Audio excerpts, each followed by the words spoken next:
Hi, good evening everybody.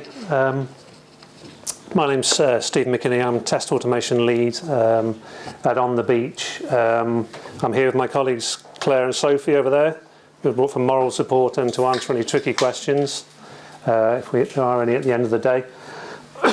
My talk tonight is on end-user testing. I want to look at some of the methods that you can use to capture information about your users' use of the website. In this case, On the Beach is a website.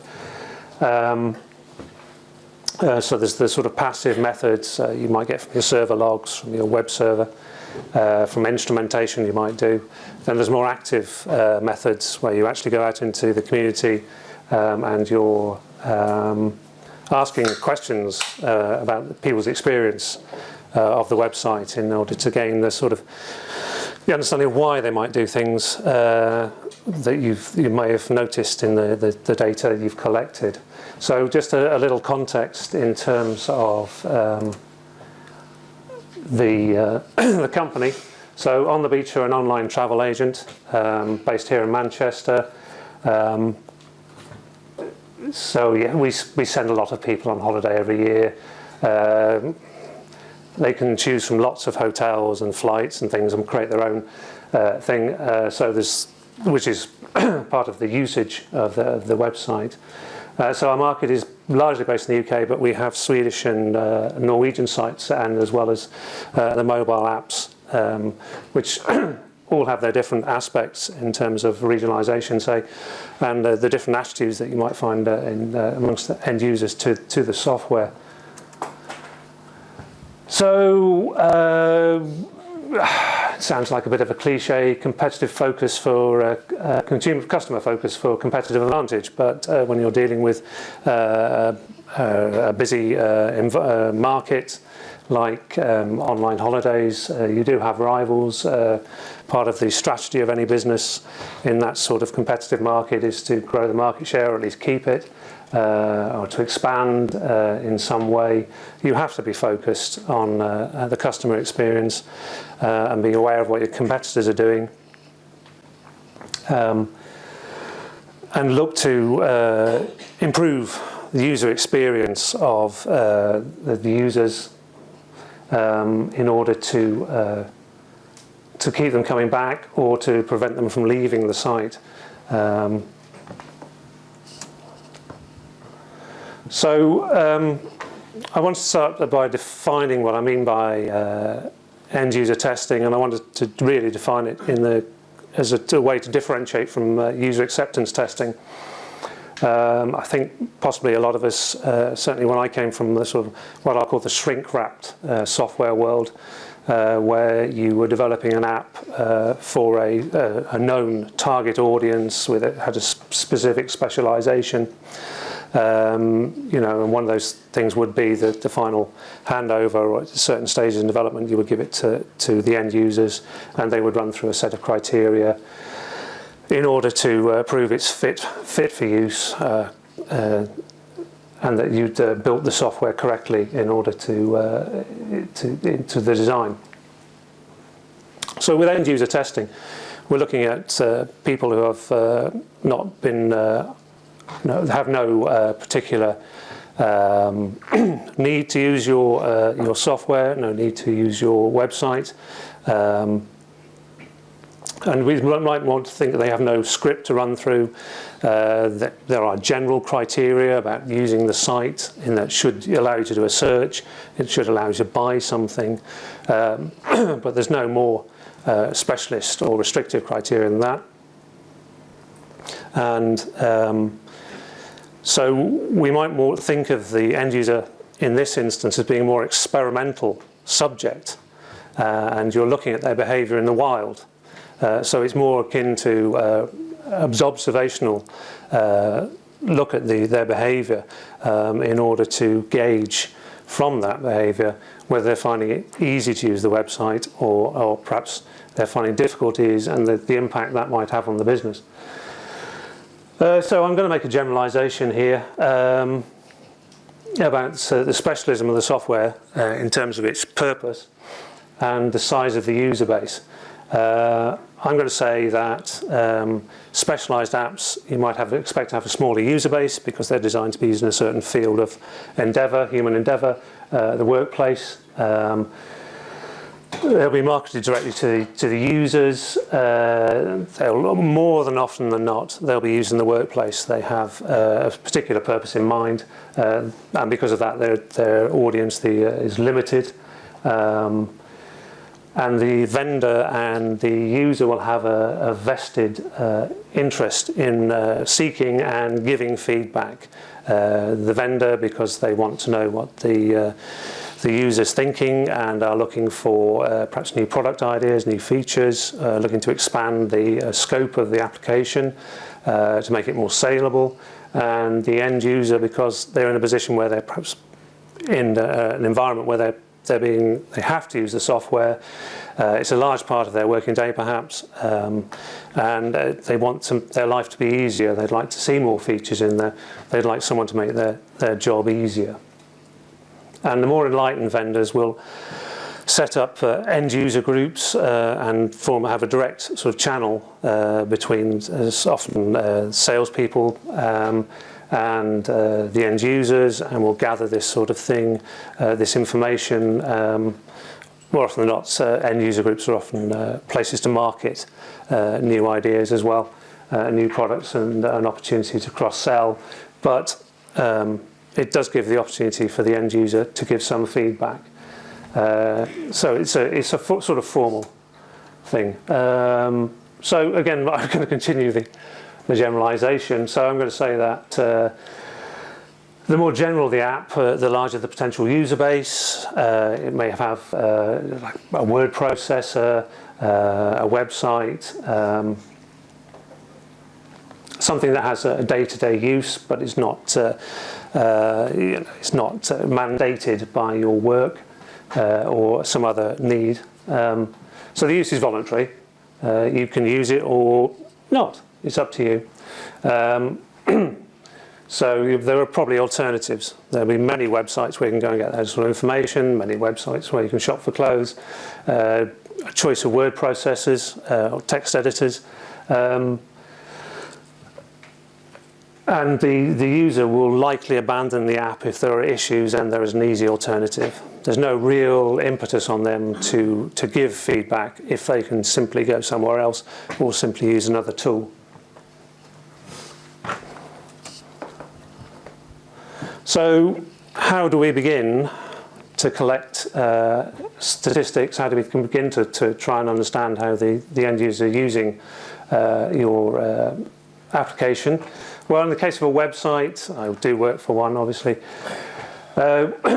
We've got sort of statistics that's easily gathered from your server logs. So one of the simpler ones you might want to measure is your bounce rate. I had to look this up. But it's the rate at which users go to a single page on your website and go nowhere else. So they go to the single page and they leave your site. They don't come back. So we can interpret that in a number of ways. You might say that they didn't like the look and feel of your website. They didn't like what they found there. You might also say that perhaps they're being referred inappropriately by another third party that's sending them there, and it's not what they want. So they're being misdirected, if you like. You might say it comes from a search result, and they're being sent there. But again, it's not what they expected. It's not what they were really searching for. Or you might interpret it that they went to the page, they found what they wanted, and they left. So it could be equally a measure of success, depending on what you want to do.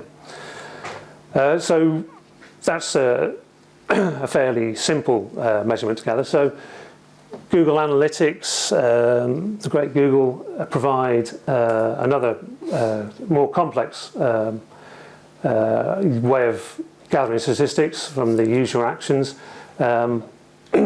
So you could so the simplest things, if you simply add that to your site, you will get information about the time of the visit, all in one handy place, obviously.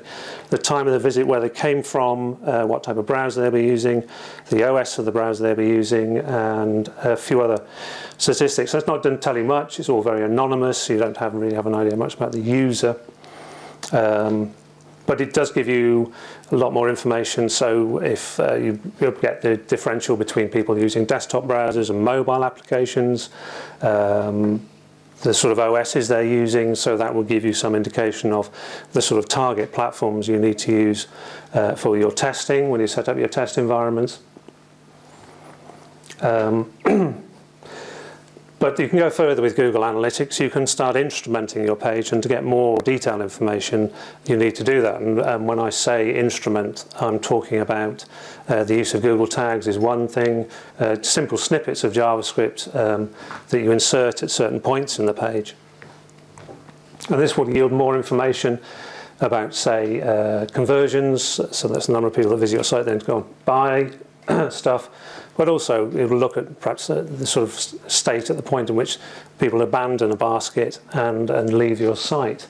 So when you look at these things, you really have to think in advance, because you have to insert those snippets to capture certain events, certain information about whether people are looking at videos, or clicking certain links, other actions that can't be captured without that extra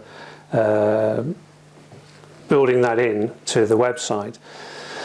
So that takes some thinking in advance. It's not a magic or cure. You really have to decide what your criteria are when you look at these sort of things. How are you going to measure the impact, say, of a change that you've made to the site? How are you going, like say, once you've decided on the criteria, you need to put the correct setup around that in order to capture those statistics. So still on the passive collection of user actions, so clickstream metrics. So it's quite simple, I understand, to insert JavaScript in the page that will simply collect your mouse movements, and so that will give you an idea of where in the page the users are using their mouse, which may well correspond to the controls on the page, may well correspond to sort of actions, links and things. Still, these are proxies for once they're given in some idea of the intention of the user and how they interact with the page. It's not really giving us the why and wherefores of what they're doing. And you know, it can be perhaps difficult to analyse in terms of maybe taking sort of more random elements of mouse movements out and really concentrating in on the pattern that might emerge from that just list of coordinates. So there's also the use of navigation links, how they got from one page to another, again from your server logs. So SessionCam is a third-party tool that I don't understand the technical side of it, but what it does is it captures the screen as a motion, so you can watch playback users' interaction on the site and see how they interacted it, sometimes in real time, but you do have this recording, so you can go back and further analyse it and see the sequence of pages, where they went on the pages, how they moved. And you can end up with a sort of static, over time, you can end up with the heat map, which is illustrated there. So the warmer the areas, the more concentrated the time spent interacting with the mouse. Now, SessionCam makes an argument that that in some way mouse movement is a proxy for the eye movement, and to a certain degree that is true. You possibly are tracking where you're moving your mouse pointer, but it doesn't really tell you whether they read a piece of copy on your site or spent any time looking at a diagram. If you don't have to interact with it, your mouse could be anywhere while you're reading that. So the advantages of these sort of data collection efforts is they are passive. They don't they're ongoing. You can capture as much data as you want. Problem you might have is the bulk of data you end up trying to analyze. Google Analytics makes that quite simple in terms of presenting as a dashboard.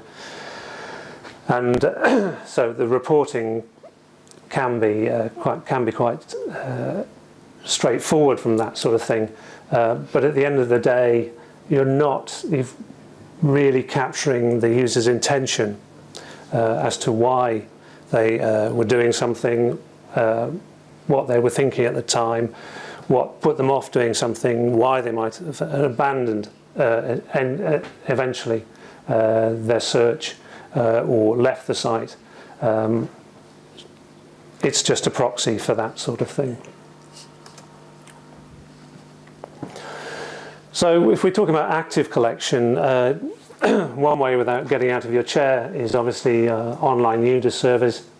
So they can be targeted in terms of you think you know who your visitor is, you may have data about them already collected from a series of visits, or it could just be random. You randomise the appearance of the survey online. I'm not a great fan of online surveys simply because I filled in one today, actually, a Microsoft one, and I wondered why they asked the questions they asked. I didn't think they were getting much information. The questions were so general, but I don't. For a lot of the time, I just ignore them. So it could take you a long time to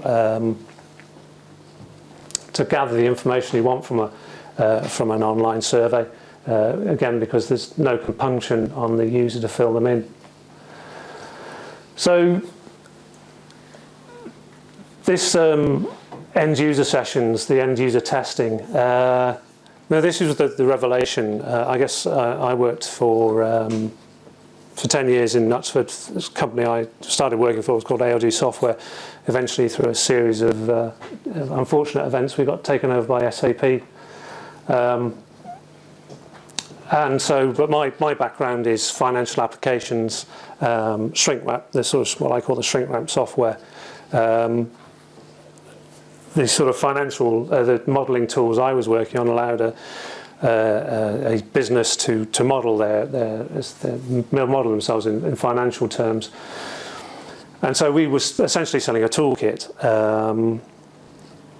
but it was difficult for me as a tester to really understand the financials of the company and how people were actually using the software. I understood the theory of how you might put a model together, but lacked the real insider's insight into how that worked in the real world. And part of selling a toolkit, I suppose, as well, is that people could use it in a variety of ways. And there were certain limitations on us as testers and our ability to the time to generate a model, the time to generate a variation on the model, a time to really understand how users might use the software, and duplicate that in the test environment. And we ended up, I think, what a lot of people do, which is gathering people's models from them with their compunction, anonymizing the data or not, and using those as test bases, certainly for larger models, because the problems with generating large sets of data. So when we started working for an e-commerce site, I've had to really change some of my perceptions about how you develop software for a website, for example. The rate of change is phenomenal in terms of what you might regard as small changes. But again, they're seeking to influence the user, to improve performance, not only because it might make site maintenance easier, and to seek to make the user experience so much more better in order to sell more holidays. So the end user sessions, they are organised by very often a third party. There will be self-selected. There will be people who volunteer to go and do this. They'll go to the centre. They'll be interviewed. They'll be set a task. They'll be interviewed and observed during the process of the task. Afterwards, they'll be opened a series of open questions. The idea is to gather the information to let them think about why they were doing, when they were doing it, to get their reactions, their honest opinions about the site. In the past, we've used eye tracking videos in order to see where they've been looking on the screen. And the real point of it all is to capture user actions in the wild. Again, this comes back to this idea of them being experimental subjects. So another way, split testing won't be news to anybody, but when you're making building a website, it's relatively speculative. If it was easy to develop the perfect website in terms of encouraging people to use it, there really wouldn't be the need to constantly improve upon it and try tweaking it. But how do you, some of the changes you're going to implement are going to be relatively speculative. So they could have a neutral effect, they could have a negative effect, but what you're perhaps looking for is a positive effect. But if you just change the whole website at any one time to be to the new way of doing things, how are you going to measure that effect? So we use a lot of split testing in order to find out what that does to our conversion rates, what that does to the visits, what that does to user behaviour. And we will split test quite a few things at any one time. The rate at which you'll get your feedback will vary, and it really depends on the sort of what you regard as statistically significant, how often the event you're trying to measure happens. So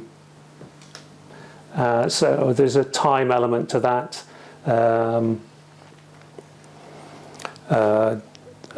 Some things are going to be more difficult to measure than others. As with all these things, you want to define your metrics ahead of time in order to know when you've arrived at the point where you can have a definitive result. Well, I'm nearly finished.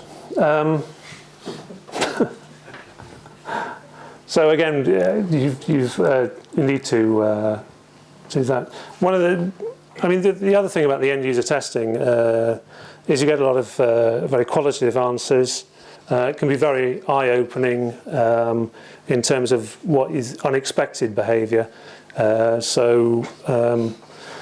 If you show, we have a lot of hotels on our site. If the Swedes prefer to see pictures of the bathroom at the hotels, that's a big favourite with the Swedes, not so much with the British.